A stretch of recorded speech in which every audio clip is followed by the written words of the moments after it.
c'est Martine, bienvenue à Saint-Dié. Et voilà, j'ai monté ce musée des Audaciens, c'est que des objets appartenant aux gens de Saint-Dié. Voilà, vous pouvez rentrer. Voilà. Ici, c'est tout ce qu'il y a qui correspond aux associations. Là, c'est ce qui correspond aux associations, la musique. Là, vous avez qui correspond aux facteurs. Voilà, carte champêtre. Là, ça correspond à l'école. Et là-bas, ça correspond, voilà, à l'école. C'est que des objets que j'ai retrouvés dans les greniers des écoles et des communes, voilà. Là, c'est tout ce qu'il y a comme métier. Voilà. Voilà. Alors, c'est vous qui avez créé cette... Voilà, c'est moi qui ai créé ce musée, ça fait à peu près 10 ans, 15 ans maintenant. Voilà, avec un ami, il m'a aidé à monter, voilà. Et là, j'ai fait des catalogues avec toutes les classes, depuis 1918. Vous voyez, hop, jusqu'à maintenant. Voilà, un petit peu 80, voilà. Et ça, c'est, voilà, et puis là, c'est les paysans de Saint-Dié. J'ai fait aussi les paysans de Saint-Dié. Tous les paysans qu'il y avait à Saint-Dié, voilà. Et maintenant, il n'y a plus de paysans, il n'y a plus rien du tout, mais au moins, ils sont sur un catalogue. Voilà. C'est une donation, oui, c'est une donation. Je suis née à Saint-Dié, donc c'est plus facile. Et les gens me donnent du matériel et moi, après, je les remets en valeur et j'installe tout comme ça, voilà. Parce que Saint-Dié était un pays où on faisait beaucoup de vin avant. Et après, on a fait des asperges. Un pays d'asperges aussi. Et maintenant, il n'y a plus du tout de cultivateurs parce que il y a du tourisme maintenant. On a beaucoup plus de tourisme maintenant. Voilà. Donc tout ça, c'est des dons des gens de Saint-Dié, il ne faut pas l'oublier. Il n'y a que des objets appartenant aux gens de Saint-Dié. Alors ils travaillent tous à Blois souvent. On n'a plus de cultivateurs, on n'a plus de paysans, on n'a plus de cultivateurs. Tout le monde travaille à Blois ou à Orléans, ou voilà. Mais il n'y a plus de culture maintenant. Le musée d'ici, il est libre. C'est-à-dire que j'ouvre les portes le matin quand je vais à l'église à 10h et puis les gens rentrent, sortent comme ils veulent. Il n'y a personne pour les surveiller. C'est libre comme l'air. C'est le but. C'est aussi ce qui est agréable, que les gens apprécient beaucoup, c'est qu'on n'a pas personne pour les surveiller.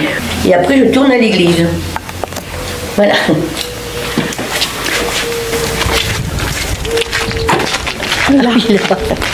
Ça, je viens de le faire, celui-ci.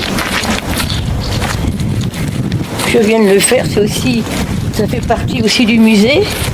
Et voilà, donc ça correspond à un pressoir pour faire le vin. Et là, c'est une lavandière, une dame qui va laver son linge dans la Loire. Parce qu'à Saint-Dié, on lavait son linge dans la Loire. On n'avait pas du tout de lavoir. C'était dans la Loire qu'on lavait son linge. Donc voilà, j'ai fait un petit décor de façon... Et là, normalement, c'est pas fini parce que je viens de le faire. On va avoir un panneau expliquant. Et puis voilà, c'est tous des outils appartenant aux gens de Saint-Dié aussi. Voilà. Et maintenant, je vais à l'église, voilà. Je repasse par là-bas, oui. Bonjour, bienvenue à l'église. L'église de Saint-Dié du XVIe siècle. Et vous allez rentrer par la tour porte. Voilà.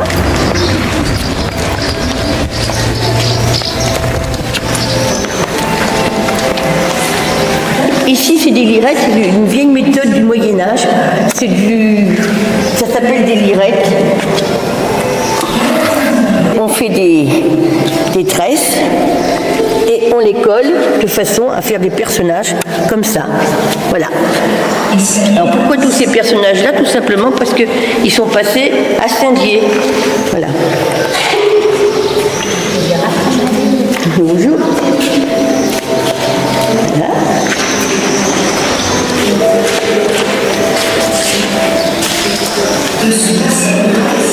Voilà l'église. Voilà. Je vais vous mettre jusqu'au sarcophage de Saint-Dié. Voilà. Donc l'église mesure 45 mètres de long et 15 mètres 25 de large. Et elle est éclairée, elle est du XVIe siècle en même temps que le château de Chambord. Voilà. Donc là, vous avez un sarcophage de Saint-Dié, du fondateur du village, là-bas, que vous avez là. Et le sarcophage est ici. Pour vous le montrer devant, vous verrez, il est très long. Il fait 1,99 m de long. Voilà, c'est le fondateur du village. Il est mort en 530. Donc il est toujours dedans. Façon de parler, il n'y a plus que vraiment de la poussière. C'est Saint-Dié et Saint-Baudemire. Et là, vous avez une inscription révolutionnaire au moment de la Révolution française. L'église n'était plus une église, et c'était pour l'inscription, elle date de 1793. Elle était faite pour la fête de l'être suprême que Robespierre avait demandé en 1793. Voilà. Et elle est cachée par le tableau. C'est une inscription révolutionnaire. Voilà, liberté, égalité, unité, indivisibilité de la République française ou la mort. Donc, quand je ne suis pas là, quand il y a une cérémonie, je la cache. Voilà. Et quand je viens pour le tourisme, je l'ouvre.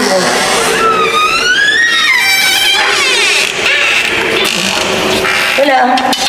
Alors c'est vous qui s'occupez de l'église? Oui, c'est moi qui m'occupe d'ouvrir et de fermer l'église. Et on a énormément de monde. L'année dernière, on a fait 28 000 personnes qui sont passées pour l'année 2026. Voilà. Et je m'occupe de l'église. Les gens rentrent, sortent. Et qui a fait les... Alors, ça, il s'appelle Hubert Damon. Il est décédé depuis 4-5 ans. Et ce n'est pas le chemin de croix, c'est la bonne nouvelle. Donc, c'est une donation. Voilà. Pas d'ordre du tout, parce que tout simplement, on n'avait pas les moyens de mettre un ordre, donc on n'a pas fait d'ordre. Il n'y a pas d'ordre. Alors, on fait beaucoup de concerts. Assez régulièrement, on fait des concerts dans l'église. On fait aussi, parce que je fais partie d'une association qui s'appelle Tours et des Tours, on fait des visites guidées. Je fais des visites guidées du village, du musée et puis de l'église. Et puis, on fait des animations dans l'église. Voilà. Je vous invite à venir visiter Saint-Dié, le musée qui est communal. Tout appartient à la commune, sauf les objets qui appartiennent aux gens de Saint-Dié, et l'église, à visiter la belle église de Saint-Dié-sur-Loire, et les quais de la Loire sur les ports de la Loire. Voilà.